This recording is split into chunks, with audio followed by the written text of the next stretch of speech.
होते थे, डायग्राम होते थे, रंगीन चार्ट होते थे, थर्मोकोल के स्टूडेंट बहुत बढ़िया बढ़िया चीज़ बनाते थे, उससे उस कॉलेज की पहचान हो जाती थी, वो कॉलेज जाना जाता था। लेकिन अब आप देखिए आज क्या है, वो दौर ख़त्म हो गया। आज किसी भी कॉलेज की पहचान होती है उसके पावर पॉइंट प्रेजेंटेशन से, ऑनलाइन लेक्चर से, वीडियो से, प्रोजेक्टर से, ये उसकी पहचान बन गए। तो टेक्नोलॉजी हमारे यहाँ पहले की जो टेक्नोलॉजी थी, विशेष टेक्नोलॉजी हुआ करती थी। उस टेक्नोलॉजी में टेक्नोलॉजी हमेशा ये नहीं रहता कि आज आगे, टेक्नोलॉजी हमेशा रहती थी। पुरानी टेक्नोलॉजी में आप देखेंगे एक चीज़ होती थी, एक एक विशेष परिवेश होता था, क्लासरूम होता था, टीचर होते थे और स्टूडेंट होते थे। लेकिन अब जब हम प्रौद्योगिकी संचालित शिक्षा का प्रयोग करेंगे तो इसमें शिक्षक तो नेपथ्य में चला जाएगा, स्टूडेंट भी बैकडोर हो जाएंगे, किताबें नहीं होंगी, सिर्फ एक लैपटॉप होगा। आप उसकी कल्पना करिए कि एक लैपटॉप में बच्चा इंटरनेट के माध्यम से कनेक्ट होके अकेला कहीं गार्डन में पढ़ाई करेगा या सड़क किनारे जो बेंच बैठी वहाँ बैठ के करेगा। ट्रेन में भी हमने देखा, जब भी हम सफ़र करते हैं कई लोग अपने लैपटॉप में काम करते रहते हैं। तो ये स्थिति हो रही है। लेकिन वहीं आप सोचिए कि खेत में जो अन्न उत्पादन होता है, वो उत्पादन जो खेत में किया जाता है उसकी क्वांटिटी भी अधिक होती है, क्वालिटी भी होती है। लेकिन वो किचन गार्डन में अगर आप गेहूँ उगाने लगेंगे तो किचन गार्डन के गेहूं से आपके परिवार का तो पेट भी नहीं भर पाएगा, बाकी पूरे समाज का नहीं। तो एक्चुअल में आज भी क्लासरूम की जो टेक्नोलॉजी है, जिसमें ब्लैक बोर्ड होता है, चाक होती है, डस्टर होती है, शिक्षक आदरणीय ज्योति जी ने भी कहा था, टच बना रहता है। टीचर देख लेता है कौन सा स्टूडेंट कहाँ कमज़ोर है, उस पर क्या क्या हेल्प करना है वो करता है। पर हम देख रहे हैं अगर हम टेक्नोलॉजी बेस्ड कराएंगे, प्रौद्योगिकी पूरी तरह से डाल देते हैं, तो उसके बहुत से फ़ायदे तो हैं। जैसे इतिहास की क्लास है, इतिहास की क्लास में टीचर पढ़ा के जाता है, बच्चे को याद नहीं होता। लेकिन अगर डॉक्यूमेंट्री दिखा दी जाए, अगर राणा प्रताप और अकबर का युद्ध दिखा दिया जाए डॉक्यूमेंट्री में से, या हल्दी घाटी के युद्ध का विजुअल दिखा दिया जाए, तो बच्चे को तत्काल याद हो जाता है, एक बार में भी समझ जाता है। अभी आपने देखा होगा महाभारत तक किसी ने पढ़ी होगी, याद नहीं है, लेकिन दूरदर्शन में टीवी चैनल्स में जो महाभारत देखी है, रामायण देखी है, तो पूरी की पूरी रामायण सब बच्चे को याद हो गई। ये तो फायदे हैं, क्योंकि टेक्नोलॉजी बहुत से प्लेटफॉर्म देती है। आप एक लैपटॉप और इंटरनेट के कनेक्शन के माध्यम से सारी चीज़ें पता कर लेते हैं। आपको कोई लाइब्रेरी में घंटों खंगालना नहीं पड़ता, किताबें डिफरेंट खरीदना नहीं पड़ती। अभी आप बात करेंगे, मैं सोच लीजिए कि आपको 10 प्रकार की किताबें बताऊंगा, एक किताब से काम नहीं चलता, तो खर्चा भी बचता है। लेकिन इसके साथ देखिए समाज पे जो सामाजिक प्रभाव की जो बात हम करें, बहुत दुष्परिणाम पड़ेगा। पहला क्या है कि बच्चा जो है, विजुअलाइजेशन तो हो रहा है उसका, वो विजुअलाइजेशन होगा, ह्यूमन टच उसमें से गायब हो जाएगा। हमारे यहाँ बात की जाती है कि हम ह्यूमन वैल्यूज़ देते हैं शिक्षा के माध्यम से, वो ह्यूमन वैल्यूज़ नहीं मिलेंगे। आपको याद होगा एक पिक्चर आई थी अभी रजनीकांत की, उसका नाम ही था रोबोट। रोबोट उसने बनाया था रजनीकांत ने, और वो इतना पावरफुल रोबोट बनाया था कि सारे काम वो रोबोट करता था। लेकिन एक बार उसने प्रयोग करा कि उसमें फीलिंग्स डाल दी, भावनाएं डाल दी, और भावनाएं डालने से आप देखिए कि रोबोट का क्या असर हुआ, उसने दुरुपयोग करना शुरू कर दिया। तो ठीक इसी प्रकार से अगर हम टेक्नोलॉजी ड्रिवन एजुकेशन रखेंगे, तो टेक्नोलॉजी जितना हम प्रयोग करेंगे ठीक है, लेकिन अगर कहीं एक जरा सी हमसे चूक हुई, अगर एक गलती हो जाएगी, तो टेक्नोलॉजी हमारे लिए उसके दुष्परिणाम ज़्यादा आने लगेंगे। क्योंकि हम देख रहे हैं डिवाइस पे आज भी जो हम टेक्नोलॉजी यूज़ हो रही है, डिवाइस पे हमारी डिपेंडेंसी बढ़ रही है। अभी आप किसी भी बच्चे से पूछिए कि देश का प्रधानमंत्री कौन है, तो खट से वो पहले गूगल में जाके सर्च करेगा, who is the prime minister of India, Bharat का प्रधानमंत्री कौन है, जैसे ही आता है बता देगा नरेंद्र मोदी जी हैं। अगर उससे पूछा जाए कि 12 पंचे 12 गुणित 5 कितने होते हैं, वो गूगल में सर्च करता है या कैलकुलेटर में करेगा कैलकुलेट, वो ऐसे नहीं बता सकता। जबकि इसके पहले के जो बच्चे थे उनको पूरे पहाड़े 20 तक पहाड़े याद रहते थे। आपने देखा होगा दुकानदार जो हैं सब्जी वाले, हम सब्जी वाले के पास जाते हैं, 1 किलो आलू लेते हैं, 2 किलो प्याज लेते हैं, 10 पैसे की धनिया लेते हैं, आधा किलो भिंडी लेते हैं, रेट उससे एक बार पूछते हैं, वो आपको जब तक देता है सामान, इस बीच कैलकुलेट करके बता देता है साहब आपके 75 रुपये हुए। और हमारे यहाँ जो बच्चे हैं वो अपने मोबाइल में निकालते हैं कैलकुलेटर, फिर 1 किलो धनिया ये सब करके जोड़ते हैं, उनको कम से कम 15 मिनट लग जाते हैं, लेकिन वो दुकानदार मुझके लिए विदिन ए सेकेंड में बता देता है। ये होता है टेक्नोलॉजी पे डिपेंडेंसी के कारण हमारा बेसिक नॉलेज जो है हम पूरी तरह से ख़त्म हो रहे हैं। क्योंकि इसमें क्या होता है, शिक्षक जो है केंद्रित न थी हमारी शिक्षा, तो शिक्षक बच्चे के साथ उठक बैठक करा के पनिशमेंट दे के उसको पूरे पहाड़े रटवाता था, उसको ज्ञान का संप्रेषण करता था। लेकिन अब क्या हो रहा है, शिक्षक एक फैसिलिटर हो गया, वो कंप्यूटर में चालू हो जाता है। जैसे अभी मैंने आपको दे दिया, आप देख रहे हैं, अब मेरे को पता नहीं चल रहा कि कौन बच्चा उसको अडॉप्ट कर रहा है, कौन सा बच्चा अडॉप्ट नहीं कर रहा है, कौन सीख रहा है। दूसरी चीज़ इसमें से हमारा संज्ञानात्मक लेवल तो बढ़ जाएगा, हमारा जो है ज्ञान संबंधी लोड तो बढ़ जाएगा। अब इतना ज़्यादा है, हमारी हैंड राइटिंग ज्योति जी ने बताया ख़त्म हो जाएगी, है ना, डिवाइस पे हम निर्भर होते जाएंगे। दूसरी चीज़, एक एनवायरनमेंट जो होता है एजुकेशन का, वो ख़त्म है। हम सब जानते हैं कि जब भी हम पढ़ते थे स्कूल में, स्कूल की बेल बजती थी, घंटी का हमको बहुत इंतजार होता रहा।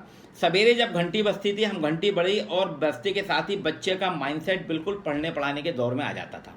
और फिर वो बैठे बैठे के स्कूल में हमेशा इंतजार करता था कि हमारे स्कूल की घंटी कब बजेगी, हम घर के लिए भगें। तो वो घंटी उसके लिए एक सिंबॉलिक थी। अब मंदिर में हम जाते हैं, मंदिर में जाने से हमारा भाव जो है अपने आप भक्तिमय हो जाता है। आप किसी भी मंदिर जाइए, वहाँ का एटमॉस्फेयर, वहाँ का वातावरण ऐसा होता है कि हम अपने आप उसमें भक्ति भाव में लीन हो जाते हैं। लेकिन जब आप टेक्नोलॉजी ड्रिवन एजुकेशन करेंगे, प्रौद्योगिकी संचालित अगर हम एग्ज़ाम कराएंगे, प्रौद्योगिकी संचालित अगर हम अध्यापन कराएंगे, तो बच्चे को वो एनवायरनमेंट नहीं मिलेगा, बच्चे को वो चीज़ें नहीं मिलेगी। बच्चा क्या करेगा, अब घर में बैठा है, अब सोचिए आप गार्डन में बैठ के कर रहा है, तो वहाँ वो उसमें तल्लीनता, वो कंटिन्यूटी जो है कंटेंट लेने की नहीं आएगी। अब इसी तरह से टेक्नोलॉजी ने प्लेटफॉर्म बहुत से दे दिए। आज हम एक ही विषय को, उसमें 10 एस्पेक्ट हमको मिल जाते हैं, तो बच्चे इसमें कंफ्यूज हो रहे हैं। अभी कुछ घटनाएं ऐसी हुई हैं कि प्लेटफॉर्म तो ऐसा है, ये आपको दे रहा है आत्महत्या कैसे की जाती है। कुछ बच्चों ने इंटरनेट से आत्महत्या के तरीके सीखे, बम बनाना सीखे। कई घटनाएं हुई हैं कि उन्होंने, जो हमारे यहाँ जितने भी थे आतंकवादी गतिविधियाँ हैं, कईयों ने इंटरनेट के माध्यम से सीखा। ये दुष्परिणाम है। बच्चा क्या सीख रहा है, क्या ग्रहण कर रहा है, टीचर और पेरेंट्स की पकड़ में नहीं है, पेरेंट्स के साथ ही नहीं है, टीचर्स को मालूम ही नहीं है, पेरेंट्स को नहीं मालूम मेरा बच्चा क्या देख रहा है। बहुत सी पॉर्न फिल्में रहती हैं, पॉर्न साइट्स हैं, वो भी देख रहा है। तो आप देख रहे हैं धीरे धीरे हमारे यहाँ जो मनोविकृतियाँ जो हैं वो भी आ रही हैं। दूसरी चीज़, एक टेक्नोलॉजी का मैं विरोध नहीं कर रहा है यहाँ पे, टेक्नोलॉजी का ये है कि अगर गलत हाथों में चली जाए टेक्नोलॉजी, मैंने आपको उदाहरण दिया था एक रोबोट पिक्चर का कि उसमें फीलिंग्स डाल दी, तो फीलिंग डालने से उस रोबोट ने भारी तबाही मचा दी और उसमें रजनीकांत को बहुत परेशानी हुई थी। खंडे, वो तो फिल्म थी। लेकिन इसी तरीके से आप देखिए हमारे यहाँ जो था, एक सुनने की प्रक्रिया होती थी। हमारे यहाँ की जो प्रक्रिया थी, श्रुत परंपरा थी। प्राचीन काल में वेद पुराण हमारे यहाँ सब कहीं रिटन में नहीं थे, लेकिन ऋषि मुनि जो ज्ञान देते थे उसको सुनते थे। सुन के बाद में इतने हुए कि हमने रिटन डॉक्यूमेंट बना लिया और हमारे पास इतनी बड़ी धरोहर है।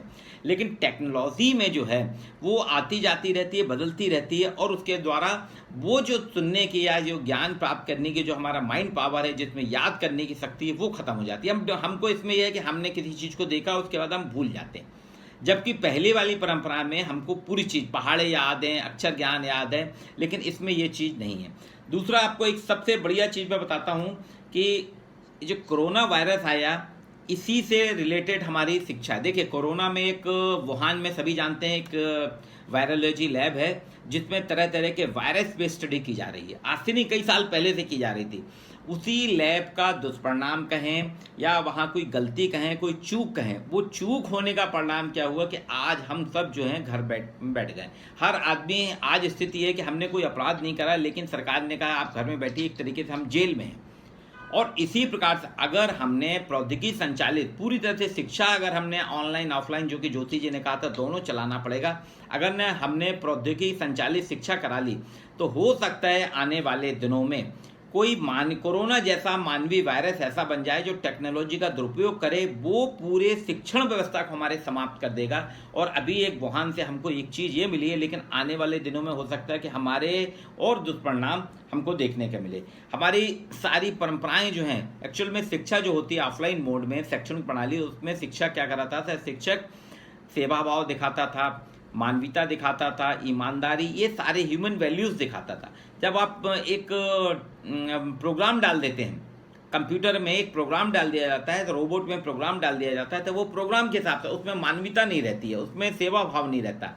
अभी हमारे पास सेवा भाव है, तो इसलिए हम देखें ना कि कोरोना काल में लोगों ने जान की परवाह किए बिना, डॉक्टर है, सफाई कर्मी हैं, सेवा कार्य करने वाले सोशल वर्कर, ये सब गए। अगर आज रोबोटिक माहौल होता, पूरा आर्टिफिशियल इंटेलिजेंसी होती, तो आप क्या सोच सकते थे कि जो भूखा व्यक्ति है उसको उस तक आदमी पहुंच पाता, उसकी सेवा कर सकता? वो तो प्रोग्राम रहेगा, जितना प्रोग्राम करेंगे कंप्यूटर उसको देगा, उसके बाद आगे बढ़ जाएगा।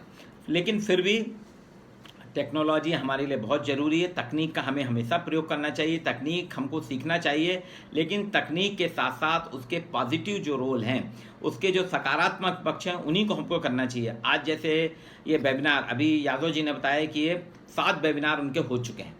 अब आप सोचिए कोरोना काल में जब किसी से कोई संपर्क नहीं है, आपके पास लिस्ट नहीं है, एक्सपर्ट नहीं है, आपके पास कोई जानकारी नहीं है, लेकिन टेक्नोलॉजी के आधार पे आपने बनारस से भी एक्सपर्ट को ले लिया, लखनऊ से ले लिया, गोरखपुर से ले लिया, और भी विभिन्न विभिन्न स्थानों से आप लगातार पिछले 6 सेमिनार्स में, वेबिनार्स में आप करते जा रहे हैं और आगे भी करेंगे। तो ये एक फ़ायदा है। और इसके अलावा अगर आप टेक्नोलॉजी के कर रहे हैं तो आपको नॉमिनल खर्च पे, आपके बहुत ही कम खर्च पे आप देश दुनिया के लोगों के साथ राष्ट्रीय स्तर के संवाद कर सकते हैं, वाद विवाद कर सकते हैं। लेकिन इसके पहले जो सेमिनार होते थे, हमारे जो सेमिनार हुआ करते थे, उसमें लोगों को बुलाना, रहना, उनको रुकवाना, चाय की व्यवस्था करना, खाने की व्यवस्था करना, एक सेमिनार कराने में, अभी मैंने 29 फरवरी और 1 मार्च को 2 दिन का सेमिनार कराया था रानी दुर्गावती संग्रहालय में। समाजशास्त्र का था, मध्यांचल समाजशास्त्र परिषद का था, सामाजिक चुनौतियाँ। 2 दिन के सेमिनार में ज़्यादा लोगों को बुलाया नहीं था, लेकिन फिर भी मेरे उसमें 125 लोगों ने पार्टिसिपेट किया। 125 लोगों को ठहराना 2 दिन, उनके लिए गाड़ी लगाना, रानी दुर्गावती संग्रहालय का खर्चा और बाकी किताब, प्रिंटिंग, सारी चीज़ें जो की थी, मेरे को उसमें 1,85,000 का खर्च हुआ था। जबकि उसमें मेरे कई मित्र लोग थे, उनको मैंने टीए नहीं दिया, उन्होंने लिया भी नहीं, बोला नहीं भाई मैं टीए नहीं लूँगा, वो खर्चा बच गया। कुछ लोग मेरे मित्र थे, वो अपने परिचितों के गेस्ट हाउस में चले गए, LIC के गेस्ट हाउस में, तो मेरे का होटल का खर्च बचा। पर आज यादव जी ने जो वेबिनार किया है, इसमें इनके मैं देख रहा था अभी करीब 80 से ज़्यादा लोग जुड़ चुके हैं। इन 80 लोगों को जोड़ना, वो भी और देश विदेश के लोगों को जोड़ना, वो मुश्किल से इनका ज़्यादा से ज़्यादा 500-600 रुपये के खर्चे में हो गया। इससे भी कम है डेटा का खर्च है, और थोड़ा बहुत जो आपने वो कराया है कंप्यूटर से, ये खर्चा, बाकी कोई खर्चा नहीं है। तो कम खर्च में टेक्नोलॉजी, आपको सर ने पहले भी बताया कि अधिक से अधिक क्षेत्र कवर कर लेती है, सीमित उसमें खर्च कर लेती है। तो हम चाहते हैं कि हमको ये पर ध्यान रखना चाहिए कि प्रौद्योगिकी संचालित शिक्षा जो है समाज के लिए बहुत ही फायदेमंद है, लेकिन उसमें कोई चेक पॉइंट होना चाहिए कि उसमें सकारात्मक चीज़ें आएँ।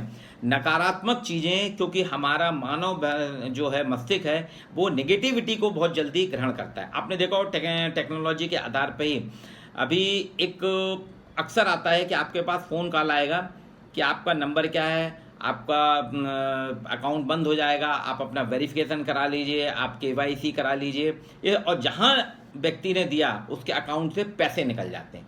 ये होता है झारखंड के पास एक जमतारा गांव है, वो जंगल के बीच में जमतारा, वहाँ पे आप विश्वास नहीं कर सकते, वहाँ जो बच्चे हैं, खाली 5वीं पास बच्चे हैं, लेकिन इतनी बढ़िया टेक्नोलॉजी के फ़ोन कर करके वो आपसे आपका डेटा पूछते हैं और लोग ऑनलाइन ठगी का शिकार कर रहे हैं। तो ये टेक्नोलॉजी के ड्रॉबैक हैं, लेकिन अगर आपने सतर्कता रखी, सजगता रखी, और तो उससे टेक्नोलॉजी से, प्रौद्योगिकी संचालित शिक्षा से बेटर कुछ नहीं है। आपका घर बैठे सब काम हो जाता है, आप घर बैठे, अभी तो सुनने में आज ही पेपर में पढ़ रहा था, जबलपुर इंजीनियरिंग कॉलेज जो प्रैक्टिकल ले रहा है बच्चों के, ऑनलाइन लेगा, घर बैठे बच्चा इंजीनियरिंग के दे देगा।